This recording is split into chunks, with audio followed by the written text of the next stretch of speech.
আসসালামু আলাইকুম এভরিওয়ান। তো এই যে 6 নম্বর যে কোশ্চেনটা কেমিস্ট্রির সেকেন্ড পেপারের, এই কোশ্চেনটা আসলে অনেকজনের এত কনফিউশন। আসলে কনফিউশন হবে না কেন? ত্রুটিপূর্ণ একটা প্রশ্ন দিয়ে রাখছে, মানে ক্রিয়েটিভ ভাবে করতে দেয়া হচ্ছে, ভুল করে দিছে। এখন এখানে হচ্ছে আমি দেখাই একটা বিষয়, যে এই যে এ গ্যাস, ঠিক আছে, এইটা কিন্তু কার্বন ডাই অক্সাইড। তো এই যে উপাত্তরা এখানে যদি আমরা অ্যানালাইসিস করি, এখানে সংকোচনশীলতার গুণাঙ্ক মানে জেড এর মান তোমার হচ্ছে 4 হয়, আমি গতে দেখাবো না, ওখানে 4 হয়। তো 4 হলে সেটা কিন্তু অবাস্তব, এখানে একটা ইরর। তারপর হচ্ছে তোমার এই পাত্র দুয়ে ওই যে পিবি ইজিকল টু এনআরটি দিয়ে যে করি, মানে এখন আমরা যে পিবি ইজিকল টু এনআরটি ধরো আদর্শ গ্যাস ওইটাতে ইউজ করবে, এটা তো আদর্শ গ্যাস কিনে এনে আমার দেখতে হবে জেড এর মানের সাথে অ্যানালাইসিস করে। তো ওইটা ওভাবে করলে আবার অবাস্তব হয়, কিন্তু আবার ওখানে এসটিপিতে করলে আবার এক রকমের অ্যান্সার হয়। তো এইটা আয়তন দিয়ে আবার করা যায়, মূল সংখ্যা দিয়ে করা যায়। মানে এই যে ডাটাও গতে না দেওয়ার কারণে, পর্যাপ্ত ডাটা না দেওয়ার কারণে পাচ্যের মান ধরে করলে অ্যান্সার এক রকমের আসে, আবার এই উপাত্ত নিয়ে করলে অ্যান্সার এক রকমের আসে, মাতৃযোগের যে পরিমাণটা, অনেকই কনফিউশন। তো এইটা হচ্ছে আমি ধরো 4টা নিয়ম দেখাইতেছি, দেখো তোমাদের এই যে 4টা নিয়মের ভিতর যে যেটা করো ওইভাবে হচ্ছে কোর্সও সমস্যা নাই। আশা করি এই প্রশ্নে ত্রুটি থাকার কারণে সবাই ফুল মার্কস পাবা, ঠিক আছে। তো আমি হচ্ছে আগে একটু মানে ওয়েগুলো তোমাদের দেখাই দিই, জাস্ট তোমরা একটু মিলানোর সুবিধাতে দেখো। তো ফার্স্টে দেখো যে আমাদের 200, মানে গত কি বলছে, 250 ml বি গ্যাস উৎপন্ন করতে বলা হয়েছে, ঠিক আছে। কিন্তু এটি কোন তাপমাত্রা বা চাপে আছে, যেমন ধরো এসটিপিতে আছে নাকি এসএটিপিতে আছে, মানে পাচ্ছের নিজস্ব অবস্থায় কিন্তু কিচ্ছু বলা নাই, ঠিক আছে। কারণ এখন বাংলাদেশের বোর্ডে দেয় একাডেমিক যে প্রশ্নপত্র যে হয়, ঠিক আছে, তখন ওখানে আমরা কীভাবে সলভ করেছি, মানে টেম্পারেচার বা প্রেশার যদি উল্লেখ করা না হয়, তাহলে সাধারণত আমরা কিন্তু ওটাকে প্রমাণ অবস্থায় বা এসটিপিতে ধরে হিসাব মানে করা উচিত, ঠিক আছে। তো এখন প্রমাণ অবস্থা বা এসটিপি ধরে যদি আমরা হিসাব করি, তাইলে আমরা দেখো আগে এখানে ওয়ে ওয়ান লিখি।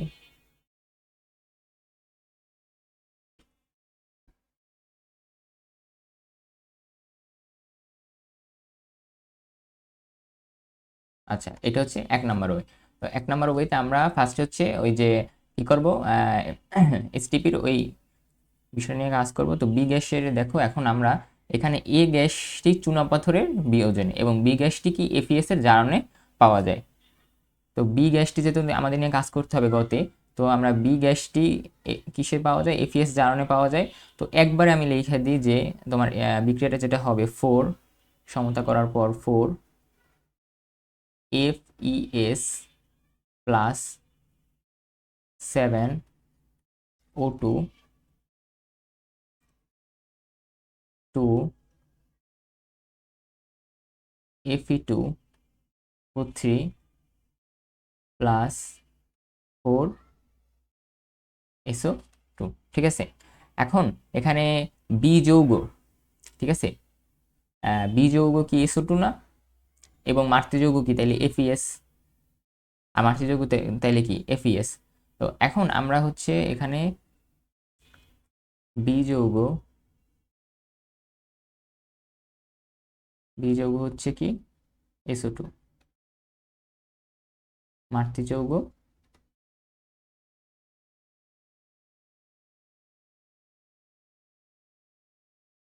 এফইএস, ঠিক আছে। তো এফইএস এর আমরা এখন এটা হিসাব করব। ধরো এফএস এর যে আণবিক ভরটা আমি যদি হিসাব করি, তো ওখানে এফির কত হিসাবে সুবিধায় তোমার 56 ধরে নিই, ঠিক আছে। 56 প্লাস তোমার হচ্ছে সালফারের কত, 16 32, এটা ক্যালকুলেশন করলে আমাদের আসে 88 গ্রাম পার মোল, ঠিক আছে। এখন আমরা হিসাব করব, আমি জাস্ট বোঝানোর জন্য তোমরা এসটিপিতে, ঠিক আছে। এসটিপিতে এসটিপিতে 1 মোল যে কোনো গ্যাসের আয়তন কত হয়, 22.4। তো 22.4 মানে ভি যদি আমরা 22.4 বলি, মানে 22.4 লিটার যদি বলি, এটাকে আমরা যদি মিলিলিটারে নিই, তাহলে কি হয়, 22,400 মিলিলিটার। এসটিপিতে আমি এখানে লিখি যে 22,400 মিলিলিটার। 22,400 আমি এখানে লিখি যে 1 মোল যে কোনো গ্যাসের আয়তন 1 মোল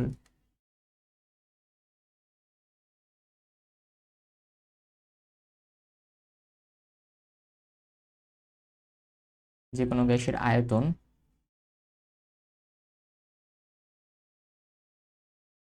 22.4 লিটার বা 22,400 মিলিলিটার।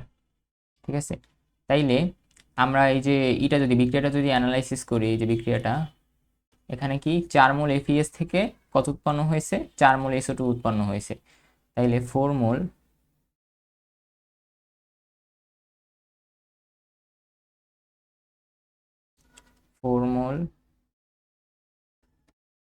এফইএস থেকে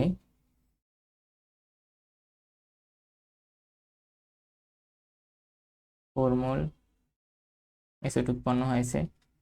তাইলে এখন যদি আমি ডিরেক্ট লিখি যে 1 মোল এপিএস থেকে, তাহলে কি 1 মোল এসও টু,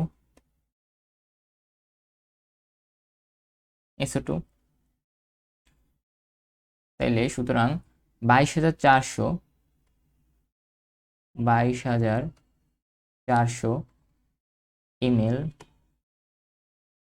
এসও2 গ্যাস উৎপন্ন করতে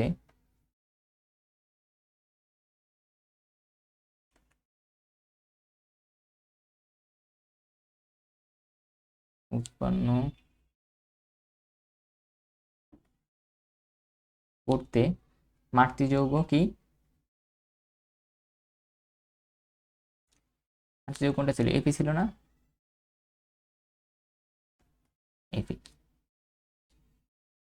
প্রয়োজন কত, এপি প্রয়োজন 88 গ্রাম, আমরা ক্যালকুলেশন করে হিসাব করলাম।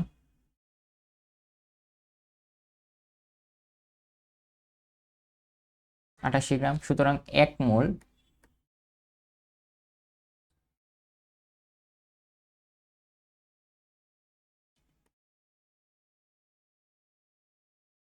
উৎপন্ন করতে মাতৃ যৌগ কত প্রয়োজন, তুমি এখন 1 মোল করলে 88 ডিভাইডেড বাই 22,400। এইবার একটু ই করে দেখাইতে হবে, তো এটা সরাই। এখন এখানে কত, 200 ml গ্যাস, তাইলে 250 ml এসও2 গ্যাস, স্যার এটা মোল না, এটা কিন্তু 1 ml হবে, গ্যাস উৎপন্ন করতে, তাহলে কি হবে 88 ইন্টু 250 ডিভাইডেড বাই 22,400। তো আমরা এইটা যদি একটু হিসাব করি, হিসাব করলে আমাদের কত আসে অ্যান্সার, 0.982 গ্রাম।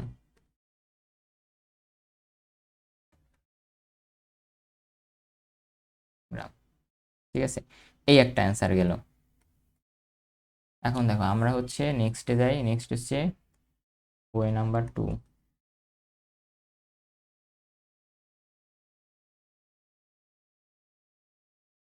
ওয়ে নাম্বার 2, তো 2 নাম্বারের যে প্রসেসটা সেটা হচ্ছে, দেখো পাত্র 2 এর নিজস্ব অবস্থায়, ঠিক আছে, এই যে পাত্র 2 এর নিজস্ব অবস্থায় 300 কেলভিন তাপমাত্রা এবং চাপ কত, 50 অ্যাটমসফিয়ার চাপে আছে। তো এইটা ধরে আমরা এখন একটা মানে প্রসেস অ্যাপ্লাই করব, এবং সেখানে আমরা কিন্তু ওই যে পিভি ইকুয়াল টু এনআরটি আনবো না, মানে ঐকিক নিয়মই করব। ঠিক আছে, আমি মানে এবার পাঁচের ডাটা অ্যানালাইসিস করে আমরা হচ্ছে ঐকিক নিয়মে করব। তো দেখো কি করি, 5 2 এর নিজস্ব অবস্থায় আছে, তাইলে আমার ওখানে 300 কেলভিন টেম্পারেচার আর 50 অ্যাটমসফিয়ার, তাইলে আবার আমরা যদি এটা লিখি যে বিক্রিয়াটা 4 FeS plus 7 O2 2 Fe2O3 plus 4 SO2। ঠিক আছে, এরপর বি গ্যাসের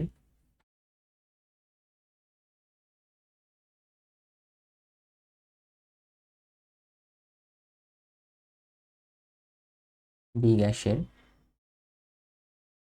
ভি কত দেওয়া ছিল 0.35 লিটার বি গ্যাসের পাত্রে, ঠিক আছে। বি দেওয়া ছিল 0.35 লিটার। তো এইটাকে আমরা কি বলতে পারি, বা 350 মিলিলিটার। বি গ্যাসের ভর কত দেওয়া ছিল 64 গ্রাম। তাহলে এম কত 64 গ্রাম। যেহেতু একই পাত্রে নির্দিষ্ট তাপমাত্রা ও চাপে গ্যাসের আয়তন তার ভরের সমানুপাতিক, ঠিক আছে। যেহেতু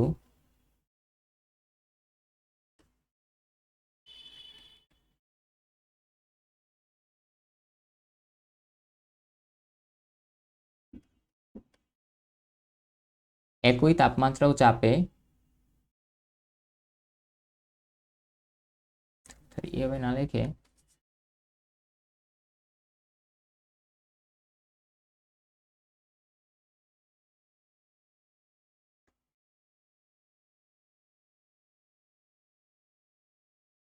একই পাত্রের, ঠিক আছে, একই পাত্রের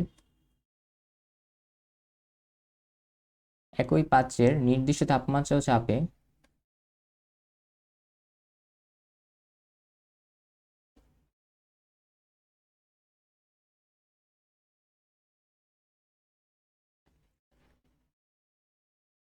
নির্দিষ্ট তাপমাত্রা ও চাপে গ্যাসের আয়তন, গ্যাসের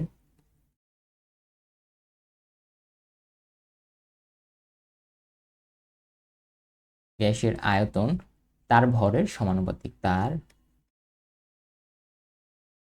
ভরের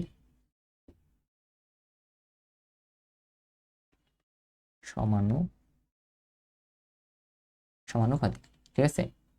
এখন শুধু ওই যে ঐকিক নিয়ম অনুযায়ী 250 ml এর ভর ধরো, তাইলে 350, যেহেতু তো তাইলে কি হবে 350 ml এর ভর, 350 ml,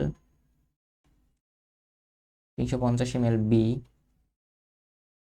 SO2 এর ভর কত হবে 64 গ্রাম, 64 গ্রাম। তাইলে 1 ml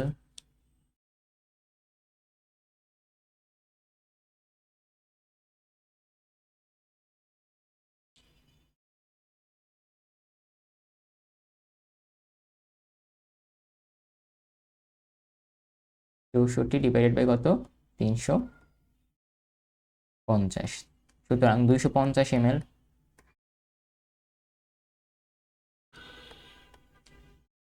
কি হবে 64 ইন্টু 250 ডিভাইডেড বাই কত 350। তো এটা যদি আমরা ক্যালকুলেশন করি তাহলে আসে 45.714 গ্রাম। এখন এপিএস এর আমরা যে আণবিক ভরটা নির্ণয় করব, এপিএস এর আণবিক ভর এম, ওই যে আগেবার করছিলাম, তাহলে কি হবে 56 প্লাস 32 মানে কত হয় এটা 88 গ্রাম পার মোল, ঠিক আছে। SO2 এর আমরা আণবিক ভরটা নির্ণয় করব এম, কত হয় সালফার হচ্ছে কত 32 প্লাস অক্সিজেন 8, তাহলে 16 × 2 কত হয় এটা 64 গ্রাম পার মোল। সুতরাং কি হবে 4 মোল এপিএস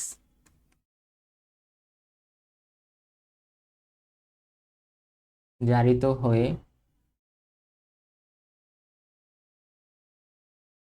4 মোল SO2 উৎপন্ন করে। সুতরাং 1 মোল এপিএস জারিত হয়ে 1 মোল একবার লিখেছি 64 গ্রাম SO2 উৎপন্ন করে। সুতরাং 1 মোল 88 গ্রাম, এখানেও একবারও লিখে দিই, এখানে যেহেতু একবারে লিখে দিয়েছি এটা ইরেজ করে দিই। ধরো এখানে 64 গ্রাম এখন আমি লিখলাম না, পরের লাইন একবার লিখে দেবো। ঠিক আছে, তাহলে 1 মোল SO2 আর এখানে 1 মোল 88 গ্রাম এপিএস জারিত হয়ে 1 মোল 64 গ্রাম, তাইলে 1 মোল 64 গ্রাম SO2 উৎপন্ন করে। সুতরাং 64 গ্রাম SO2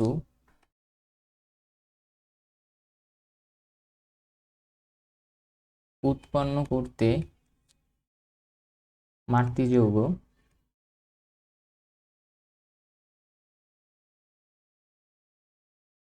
এপিএস এটা কত 88 গ্রাম, অতএব 1 গ্রাম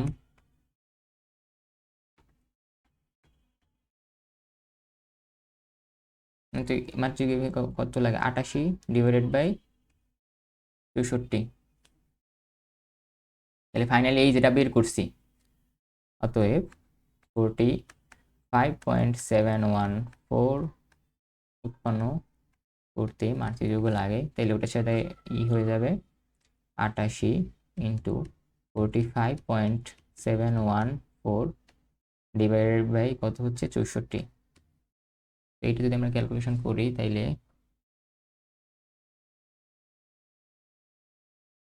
62.857 গ্রাম। ঠিক আছে, এই একটা আমার অ্যান্সার বের হইলো। এবার দেখো পরেরটা যাই, ওয়ে হচ্ছে এটা কত, ওয়ে 3।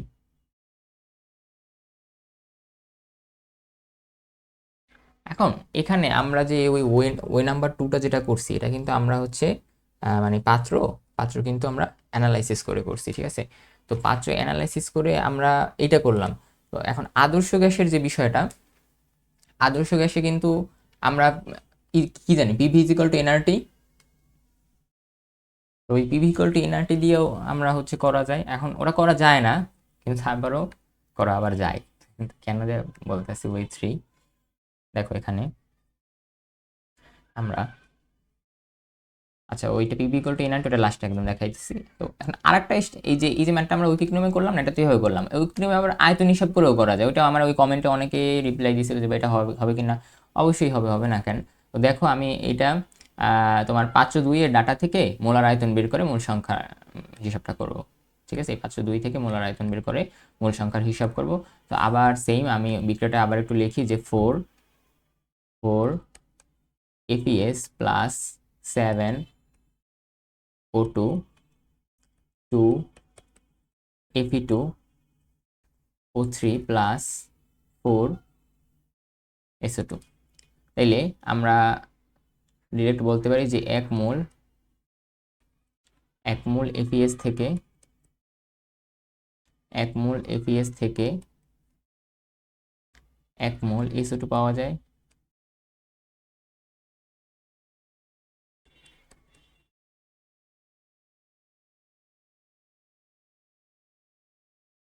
বি গ্যাসের মানে হচ্ছে তোমার SO2 এর এম কত বেশি করছিলাম আমরা, 64 গ্রাম পার মোল। ঠিক আছে, তাহলে বি গ্যাসের ভর কত, বি গ্যাস এর ভর কত ছিল, কত যেন, হ্যাঁ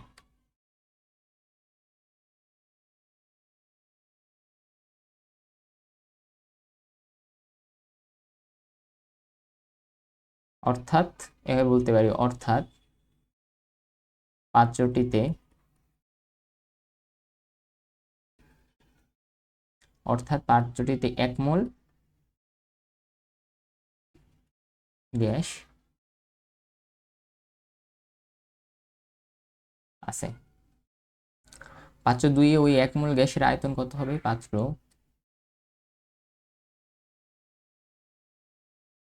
2 এ ওই 1 মোল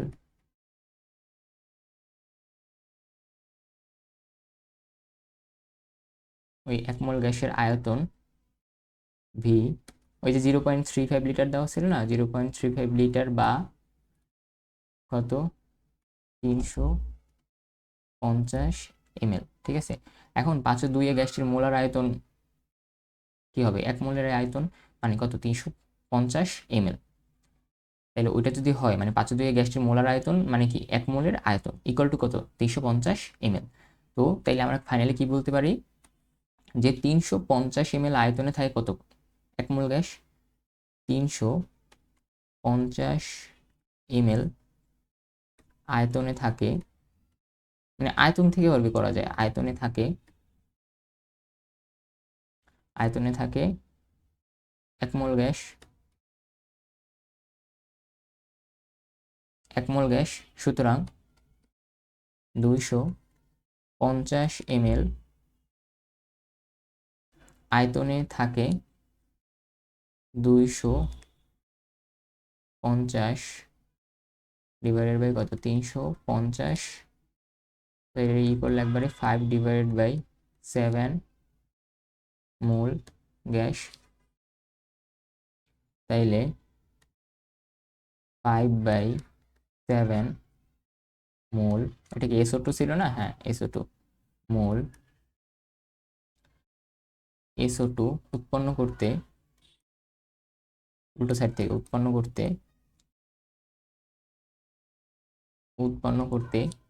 5/7 FES প্রয়োজন, কারণ কি 1 মোল না, তাহলে 5/7 FES প্রয়োজন। তাহলে FES এর এম কত, FES এর 88 গ্রাম, 88 গ্রাম পার মোল। এখন দেখো আমরা কি জানি n ইকুয়ালস টু m/m কেমিস্ট্রির ক্ষেত্রে, তারপর হচ্ছে ওই যে x/na, v divided by 22.4, v divided by 22.4, আবার এসিটিপিতে একটা আছে, আচ্ছা যাই হোক এটা এত দূর লাগবে না, n is equal to m/m, এটা তো আমরা জানি। তাহলে m ইজ ইকুয়াল টু কি হবে, n ইন্টু m। তো সুতরাং FES এর ভর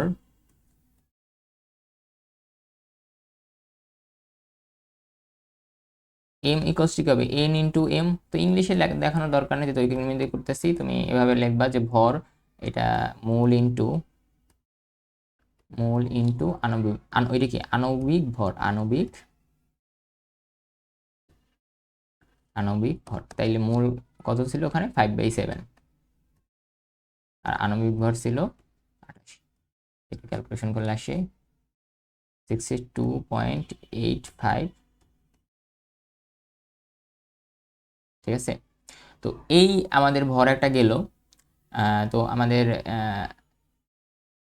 এটা ওই 3, ঠিক আছে। এখন আমাদের আরেকটা দেখাই, সেটা হচ্ছে কি পিবি উদ্দীপকে দাও পিবি ইকুয়ালস টু এনআরটি ধরে। তো এইটা ধরো যদি আমরা মনে করো ধরে নিই যে 250 ml গ্যাসটি 5.2 তাপমাত্রায় 300 ক্যালভিন চাপে 50 অ্যাটমসফিয়ারে আছে, এবং এটি আদর্শ গ্যাসের ন্যায় আচরণ করছে। কি বলছি আমি, এটা আদর্শ গ্যাসের ন্যায় আচরণ করছে। তাহলে আদর্শ গ্যাসের ন্যায় আচরণ যদি করে, মানে আমরা যদি ধরে নিই, তাহলে তখন আমরা কি PB equals to nRT use করতে পারবো। কিন্তু অনেকে বলতে পারো এটা তো আদর্শ গ্যাসের না, এটা তো বাস্তব গ্যাস, তাহলে আমরা কেন PB equal to nRT use করবো। এখন স্যাররা আসলে আমার কেন যেন মনে হইতেছে যে এই যে ডাটা, এই মানে ডাটা মিলানোর জন্য এই যে ঘতে গেলেই আমরা কিন্তু আসল কাহিনী বুঝতে পারবো। তো ওই ডাটা মিলানোর জন্য আর কি এটা দিতে পারে, কিন্তু প্রশ্ন এটা ত্রুটি ত্রুটিপূর্ণ প্রশ্ন, ঠিক আছে। এটা আমি মনে করি যে নিয়মে করুক সবারই ফুল মার্কস দেওয়া উচিত। তো ওনারা কেন এরকম বারবার করে আল্লাহ ভালো জানে শিক্ষার্থীদের হ্যাসেল করে পরীক্ষা হলে। দেখো এটা আমরা ওয়েট করি যে যদি আমরা ধরে নিই যে 250 ml গ্যাসটি পাত্র 2 তাপমাত্রা 300 কেলভিন চাপে 50 অ্যাটমসফিয়ার আছে, এটি আদর্শ গ্যাসের ন্যায়, এটি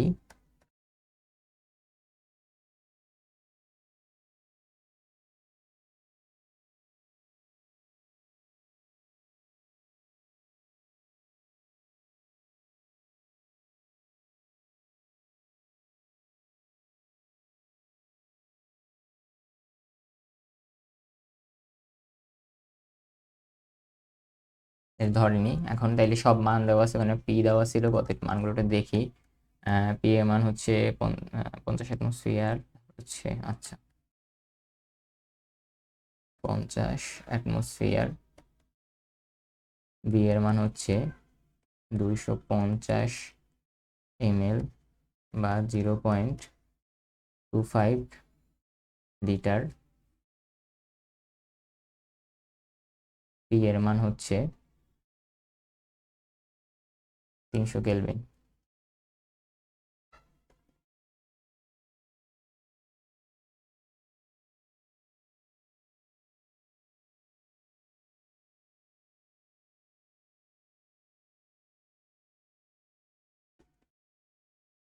পিবি ইকুয়াল টু আমরা কি জানি, nRT. PB equal to nRT, N equals to কি, PB by RT.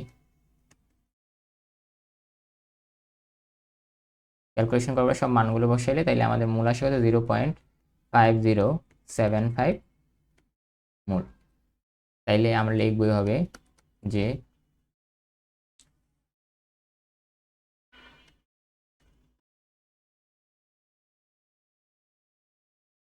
1 mole SO2 এর জন্য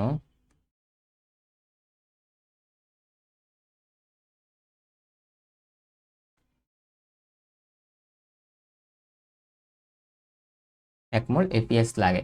ঠিক আছে, সুতরাং 0.5075 মোল SO2 এর জন্য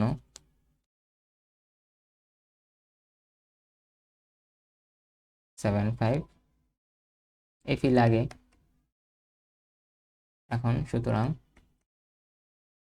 এপিএস এর ভর সেম আগে যেভাবে করছি, তাহলে কি হবে 0. মানে মূল এন ইন্টু এম, তাহলে 0.5075 ইন্টু এম কত, এম ছিল 88 গ্রাম পার মোল। এটা ক্যালকুলেশন যদি করি তাইলে আসে তোমার 44.6 গ্রাম। ঠিক আছে, তো এই হচ্ছে তোমার হচ্ছে 4টা ওয়ে উদ্দীপকে যায়। এখানে দেখো এই যে 6 নাম্বার উদ্দীপকে, ঠিক আছে, আমার এখানে ডাটা যে নাই আমি বুঝতে পারছি। এখন ঘ যখন করব, খ নাম্বার আমি করে দিলাম না, অনেক বড় হবে, আশা করি ঘ সবাই পারছো। এখানে জেড এর মান মেবি 4 আসে, সংকোচনশীলতার গুণাঙ্ক। আর এখানে জেড এর মান হচ্ছে 0.7 সামথিং, মানে একের থেকে ছোট একটা মান আসে। তো আমরা কি জানি, যদি জেড এর মান হচ্ছে 1 হয় তাহলে সেটা কি আদর্শ গ্যাসের ন্যায় আচরণ করে, আর প্লাস মাইনাস একের থেকে ছোট বা বড় কি হতে পারে, তাহলে সেটা কি বাস্তব গ্যাসের ন্যায় আচরণ করে। তাহলে তুমি আমার বলো, জেড এর মান আমরা ঘতে যেয়ে জানতে পারছি যে এটা একের থেকে ছোট, মানে কি বাস্তব গ্যাসের ন্যায় আচরণ করে। তাহলে বাস্তব গ্যাস হলে এই যে পিবি ইকুয়াল টু এনআরটি, ঠিক আছে, এই যে পিবি ইকুয়াল টু এনআরটি আমরা ইউজ করলাম, এইটা কি আসলে ঠিক হয়েছে? ঠিক হয় না, কিন্তু তারপরও স্যাররা ডাটা মিলানোর জন্য, যেহেতু উদ্দীপকের মানে ডাটা আমার যেটা দেওয়া আছে ওই অনুযায়ী আমরা যদি করি তাইলে কিন্তু আবার অ্যাপ্রোপ্রিয়েট এটা। ঠিক আছে, তাইলে কিন্তু আবার এই নিয়ম ঠিক আছে। আবার তুমি আরেকটা বিষয় দেখো, এখানে জেডের মান কত আসছে, কার্বন মানে এটা কার্বন ডাইঅক্সাইড ছিল না, এটা জেডের মান 4 আসছে। 4 কিভাবে পসিবল? কোনোভাবেই পসিবল না। তো আমার কেন যেন মনে হয়েছে এই 4 হচ্ছে দিছে মানে ডাটা মিলানোর জন্য স্যারে। ক্রিয়েটিভ করতে যাই ওই যে ফিজিক্সের মতো কোশ্চেনের মতো অবস্থা হয়েছে, যে ক্রিয়েটিভ করতে যাইয়া পোলাপানদের হচ্ছে অবস্থা খারাপ করে দিছে। আর আরেকটা বিষয় হচ্ছে, এখন এইভাবে তুমি করো তাও হবে, যদি ওই যে 5-এর এসটিপিতে এইভাবে করো, তারপর ওয়ে টু এই যে এইভাবে করো, এভাবেও হবে, তবে এইটা একটু বেশি অ্যাপ্রোপ্রিয়েট আর কি, বেশি অ্যাপ্রোপ্রিয়েট। কেন? কারণ এটা কারণ কি দেখো, তুমি এখানে কিন্তু মানে আদর্শ গ্যাসেও তুমি গেলা না, আবার 5-এরটাও অ্যানালাইসিস করো, প্লাস হচ্ছে তুমি কিন্তু ঐকিক নিয়মে করছো ম্যাথটা। ঠিক আছে, তো তুমি কিন্তু মানে সেফ জোনে আসো, তুমি এটা করলে কিন্তু একটু সেফ জোনে আসো, সেফ জোনে আসো। কেন আসো সেফ জোনে? তুমি দেখো তুমি কিন্তু PV equal to nRT use করো নাই, তাইলে তোমার কনসেপ্ট ঠিক আছে যে আছে, ঠিক আছে পিভি ইকুয়াল টু এনআরটি আমি ইউজ করলাম না। আবার তুমি কিন্তু এসটিপির এইভাবেও যাও নাই, তুমি কিন্তু আবার ঠিকই করছো, জাস্ট একটু ঘুরাইয়া করছো। তো এইটা আমার কেন মনে হচ্ছে এইটাই আর কি সারা দেবে। কিন্তু বাকি যে এই যে প্রসিডিউরগুলো যে আয়তন থেকে করা হয়েছে, এটাও কেন, এটা কি সম্ভব না? হ্যাঁ, আয়তন থেকে এটাও কিন্তু সম্ভব। তো এই আয়তন থেকে যে মানে এইভাবে যে করলে যে অ্যান্সার, আবার দেখো আয়তন থেকেও তুমি যদি করো তাহলে অ্যান্সার কিন্তু সেমই আসবে। আমার হচ্ছে কমেন্টে অনেকে আমি মানে হচ্ছে তাড়াতাড়ি সলভ দিতে হয়েছে, আমি কিন্তু একটা ওয়ে দেখাইছি, মানে আমি কিন্তু হচ্ছে ওয়ে 1 দেখাইছি সলভে। বাইকগুলো আমি দেখাইতে চাইছিলাম সলভ ভিডিওতে, কিন্তু দেখাই নেই, কারণ হচ্ছে টাইম অনেক বেশি লাগে এবং ভিডিও হচ্ছে লেন্দি হয়ে যায়। তো সেটাই হয়েছে, সবাই হচ্ছে কনফিউশনে পড়ে গেছে। আমার কমেন্টে সবাই আমি কিন্তু বুঝাই দিছি যে এখানে আয়তন হইলে আমার এভাবে করতে হবে, তো ওরাও বুঝছে, কিন্তু তারপর একটা সলভ ভিডিও দিলাম যাতে আর কি সবার বোঝার সুবিধা মানে সুবিধা হয়। কিন্তু আমি মনে করি দেখো, কোশ্চেন যেহেতু এভাবে উল্টাপাল্টা করতে আছে। এমসিকিউ তো একটা ভুল উদ্দীপক ইরর ছিল। তো আমি মনে করি সামনের যে পরীক্ষাগুলো বায়োলজি হোক বা ম্যাথ হোক, ওখানে এরকমের কাহিনী করবে, বুঝছো। বাংলাদেশ তো কিছু বলা যায় না, কিছু বললেও সমস্যা। যেহেতু কাহিনী করবে স্যাররা, যদি কাহিনী করে তাহলে তুমি কি করবা, একটু ফার্স্টে হচ্ছে সিকিউতে তো টাইম বেশি থাকে, তুমি হচ্ছে প্রথমে প্রশ্নগুলো একটু পড়বা, পড়ার পরে যদি দেখো যে মনে হইতেছে তোমার কাছে এটা ঝামেলা আছে, ঠিক আছে, তাইলে একটু স্কিপ করা ট্রাই করবা, যেগুলো তুমি কমন মানে কোনো সমস্যা নাই, ওগুলো একটু অ্যান্সার করা ট্রাই করবা। দেখো এই যে কোশ্চেনটা দেখছো 6 নম্বরে, এটা তুমি আবার ভুলও বলতে পারো না। এটা এমন হইতে পারে যে বোর্ড স্যারের যে সে ভাব মানে এমনভাবে কোশ্চেনটা সেট করছে যে সে ক্রিয়েটিভিটি দেখতে চাইতেছে যে কে আর কি কত কনসেপ্ট খুব ভালোভাবে পড়ছে। কিন্তু আমি মনে করি ক্রিয়েটিভিটি টেস্ট করা এক্সাম না, ঠিক আছে, সেটা অ্যাডমিশনে ক্রিয়েটিভিটি টেস্ট করবে। এখানে বোর্ড এক্সাম সবার জন্য সেম, অলরেডি সকল বোর্ড সেম পরীক্ষা হইতেছে, এখানে অলরেডি সবাই নার্ভাস। এত ক্রিয়েটিভিটি টেস্ট করার উচিত না, কারণ আপনারা তো পড়ার টাইমই দেন নাই এসএসসির ওইভাবে, ঠিক আছে। তো একটু ওইগুলো দেখো, আর ঘ দেখাইলাম না, ঘ তোমরা আশা করি পারছো, যে এর মানে ওই যে বের করতে হবে। তো এই সলভগুলো একটু দেখো, আর ভিডিও ভালো লাগলে হচ্ছে চ্যানেলটা সাবস্ক্রাইব করো। সবাই ভালো থেকো, আসসালামু আলাইকুম।